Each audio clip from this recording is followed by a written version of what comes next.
When I wake up in the morning, the first thing I hear is the sea. I live among people of the sea, the Mailu people. On its way from Port Moresby to Samurai to remind us of the outside world.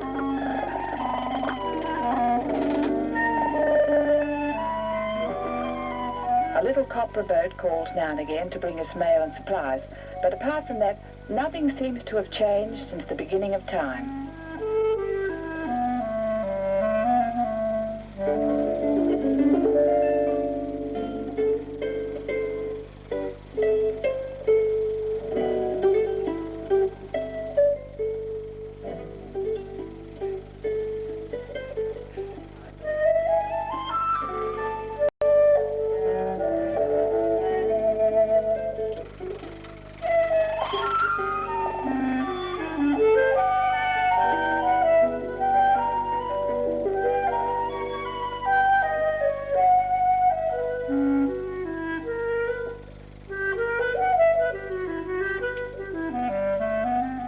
Every morning the village pigs root along high water mark for the little shellfish called guru.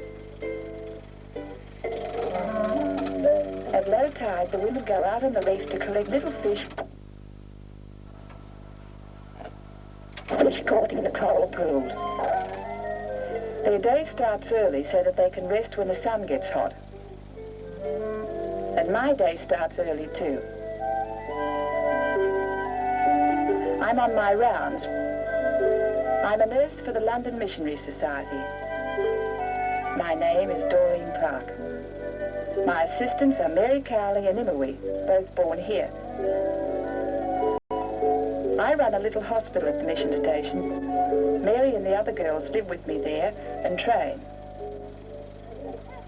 It's hard work, discouraging sometimes, but mostly I enjoy it. I can't help loving the children. I wish I could do more to help, but there are hundreds of babies and only one me.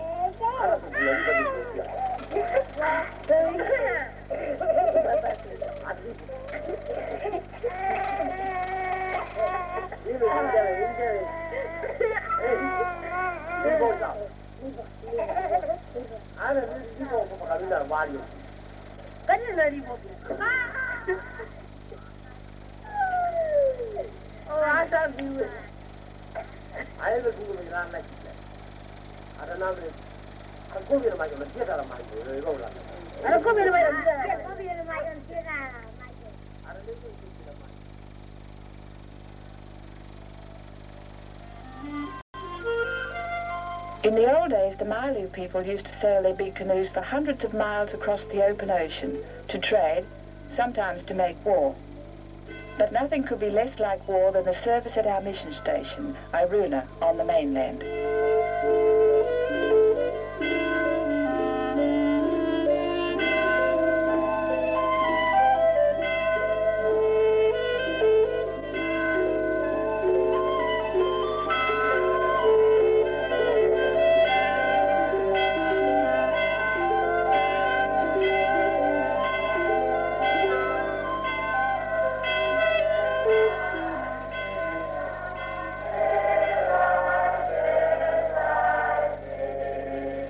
It was odd at first, hearing the old English hymn tunes with the new Mailu words, but now I feel I'm one of the family. And I know the minister, Mr. Bache, and his wife feel the same way. Their son, Philip, he's 8, takes his place with the other children as natural as you please. And so does their daughter, Ruth.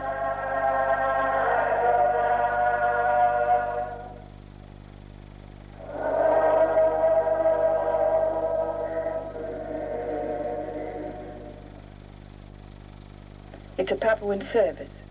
Mr. Bache gives up his place to Pastor Ayavi, who leads the people. These are my friends. I can join happily in the prayer, thanking God for his gifts, for the food in the gardens and the fish in the sea all around us.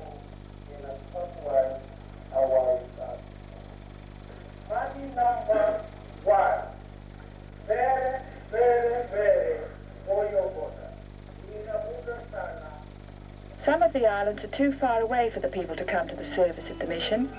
The furthest is Mailu. Even with the right wind, it's taken me half a day to thread the reefs and channels to the island in an old-style sailing canoe.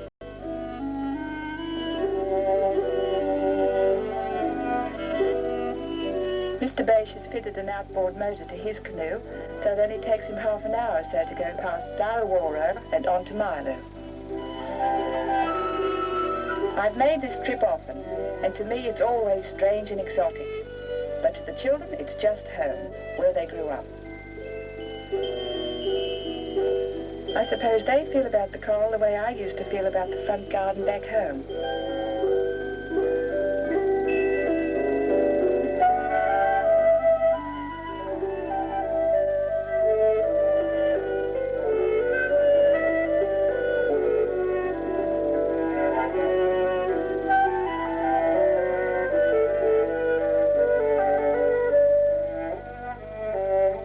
There's always something to see in the Mailu waters, but the busiest time is when the king mackerel are running and the fishermen go out after them. Whenever I see Punch Cowley, I know I'm watching a man completely at home on the sea. Behind every move he makes, there's skill. Now Punch is passing that skill on to the boys of his crew.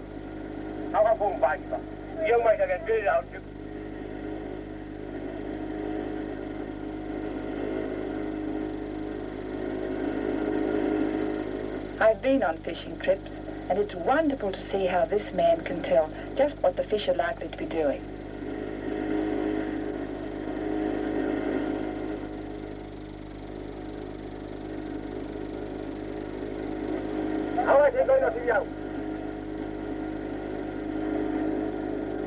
Punch keeps his catch in the hollow logs of his canoe, the way Mailu fishermen always have.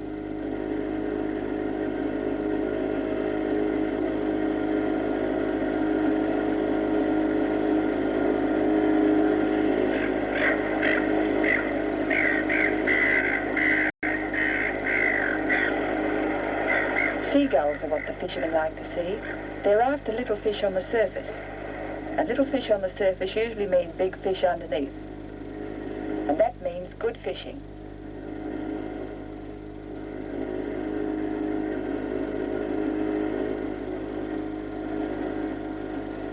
There's a freezer on Lopom Island where the catch is held till a lugger calls.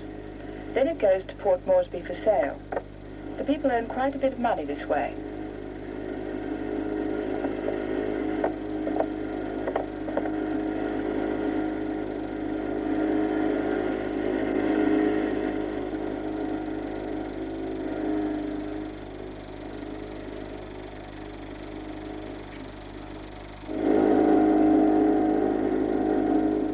Missionaries, some from England, some from Samoa, came here about 1880, but they didn't find the peace and quiet Mr. Bache does. 50 years ago, the Mailu people attacked villages up and down the coast, set fire to houses, stole women, killed men. It's hard to believe now, isn't it, when you look at Pastor Leonard and the children waiting to say hello to the Baches. Pastor Leonard conducts the services on Mailu, and he runs the school too. This is real change. The old bloodthirsty days have certainly gone. For Ruth and Philip, it's just like visiting the people next door. Ruth does more chattering in Mailu than she does in English. Little Kilo is her special pal.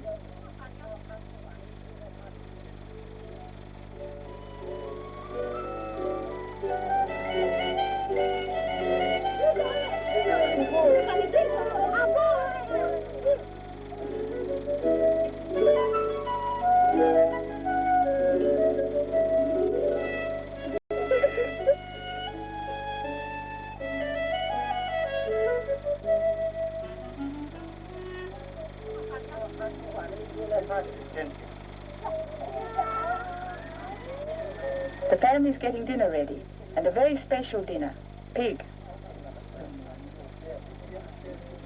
The Mailu people don't bake food on hot stones. They always boil their meat. They say, "We like gravy." In spite of the changes creeping into their lives, these people cling to the old ways. For instance, pot making's been the woman's job here for hundreds of years.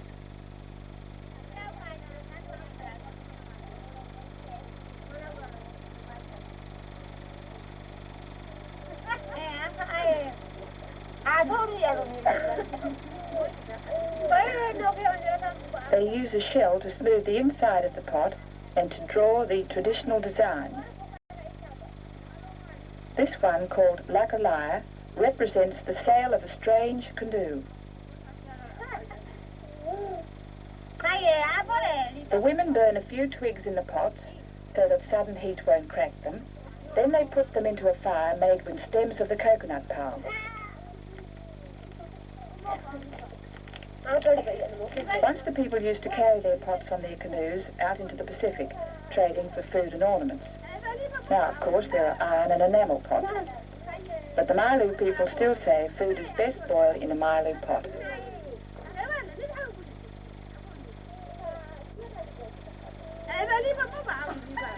I can't imagine a place that's more fun for children. So much to see.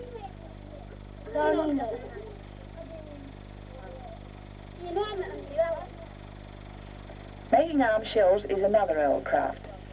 Once they were used for money. Sometimes they still are. The men get the big cone shells and cut 2-inch wide bands from them.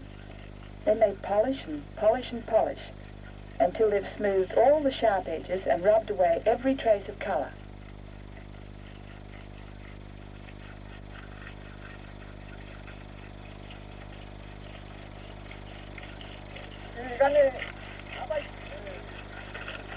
They call the finished shells obea.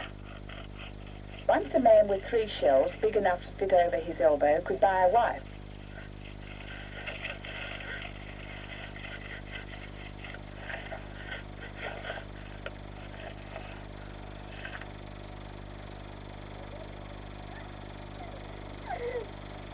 Years ago, every Mailu woman was tattooed with the mark of her clan.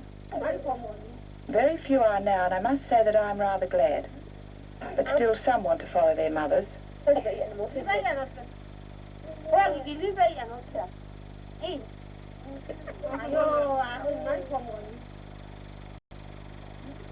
It seems such an ugly thing to do to pretty young girls like Donna.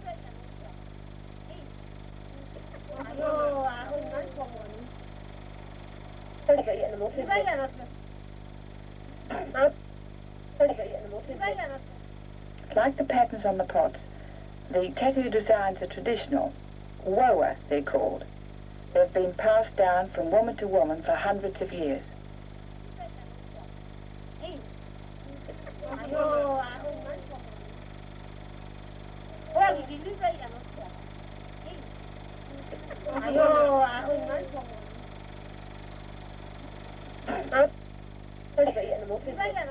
Tattooing used to start when a girl was just a tot, 4 or 5, and go on until she was married.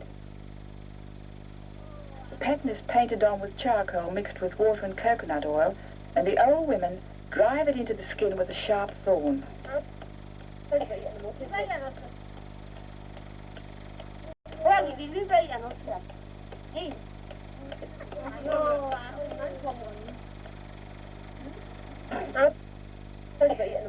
I'll meet some of these women next week at my clinic and talk with them about their children.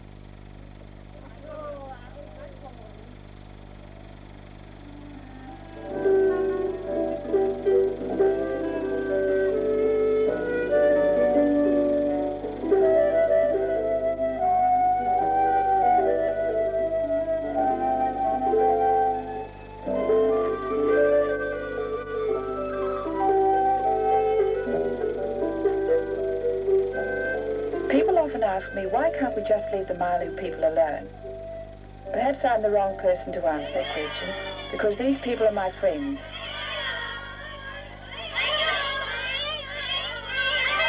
Mr. Beish has had a busy day, and so has Mrs. Beish. There are so many things for missionaries to look after. But the sea's calm and there's no wind. They can look forward to a happy trip home.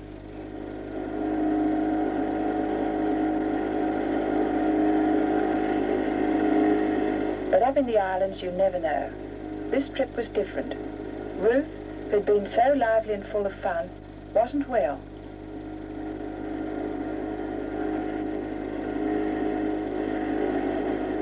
Ruth was running a temperature. It could be low fever or malaria or something worse. A missionary's life isn't easy even today. There's still the isolation. Sudden illness can be very worrying. And what can you do? Speed up the motor and hurry back as fast as you can, yes. But when Mrs. Bache gets back to the mission, there's only my little hospital. No doctor, no x-ray, nothing like that.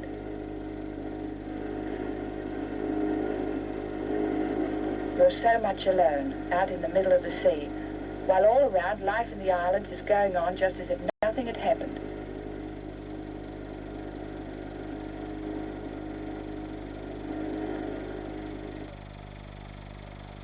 I didn't know Ruth was sick then. I was watching canoes going to Lopom. Canoes flying the signal that means pig on board. There's going to be a feast. Once they used to have a great feast every year, the Govi. But this is another custom that's being forgotten.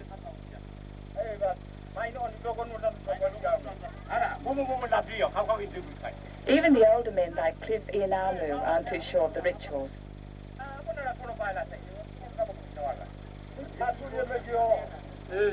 Preparations for the Govi take days, with everyone anxious to see the sun go down on the night of the feast.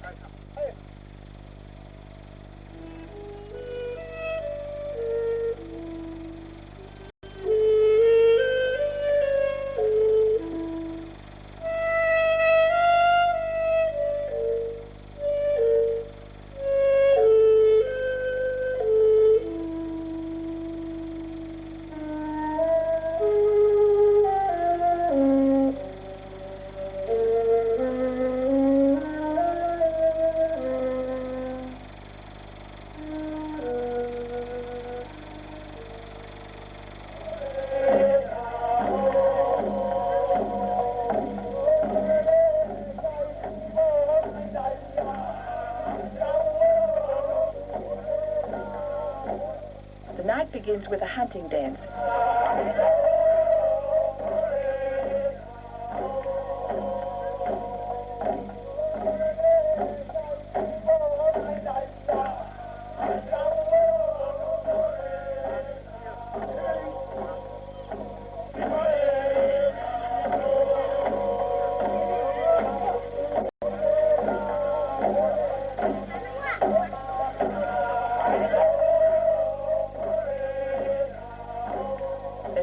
Get excited, you can see the songs coming back to them.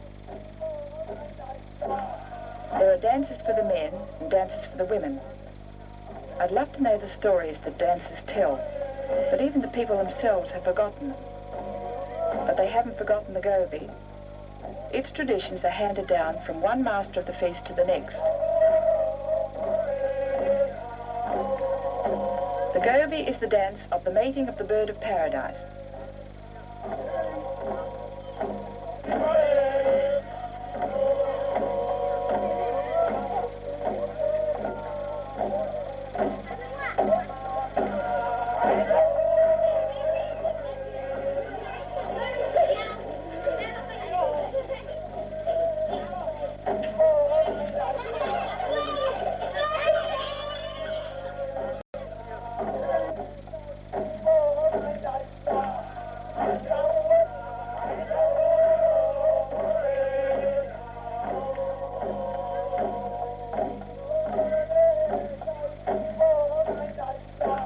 These days I notice some items that would have surprised the old-time Govi dancers.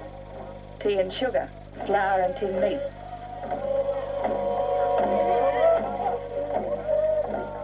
I've never stayed for the end of the Govi, it goes on far too late. And this night I wasn't able to watch at all. We were all too worried at the mission. We have a medical emergency. Mr. Bache was trying to call Moresby on the radio. Mrs. Bache was watching Ruth.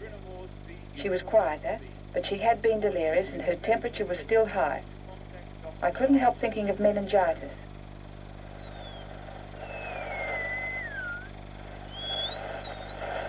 Iruna Moresby, Iruna Moresby, Iruna Moresby. We have a medical emergency. Will you contact Dr. Symes at once, please?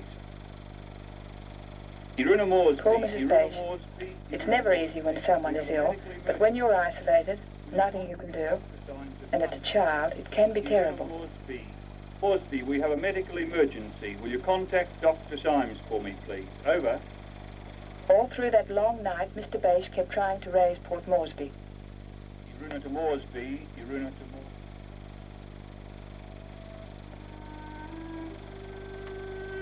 Even after the Govi, day starts early for the Mailu people.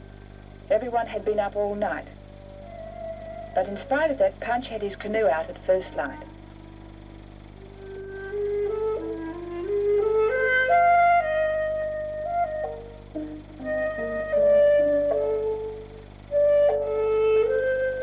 And the women are out on the reef at low tide looking for Guru.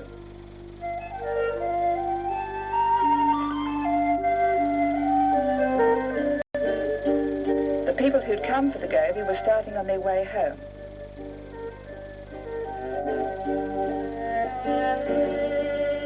We were out early too. Early in the morning, Mr. Beige had got through to Port Moresby. The weekly flying boat was to land at Lopom, pick up Ruth, and take her to hospital. It was a terribly anxious time for Mrs. Beige. You can't imagine what a relief it was to hear engines.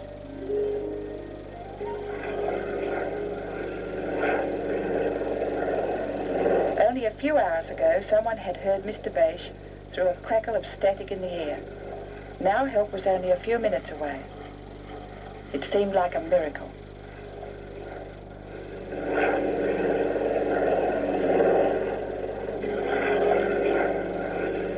The flying boat brought the kiddies out to see what was going on.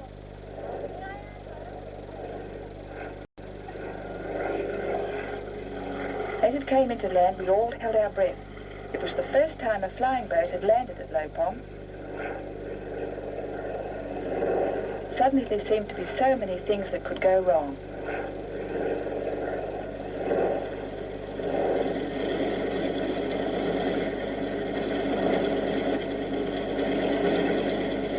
Nothing did go wrong.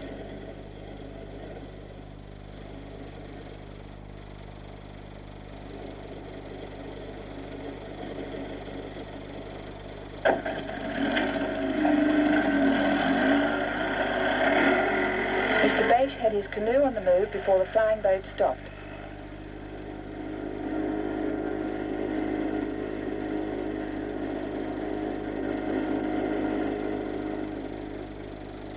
It's a tricky business bringing a canoe alongside a flying boat, and the captain wasn't happy on a falling tide in strange waters. There was a doctor on board, thank heaven, and it didn't take me long to tell him the details of the case. I think the symptoms... He told us not to worry. He'd radio as soon as she was in hospital. So we'll get to the hospital and radio. The moment Ruth was on board, the captain called us away. The tide's running out.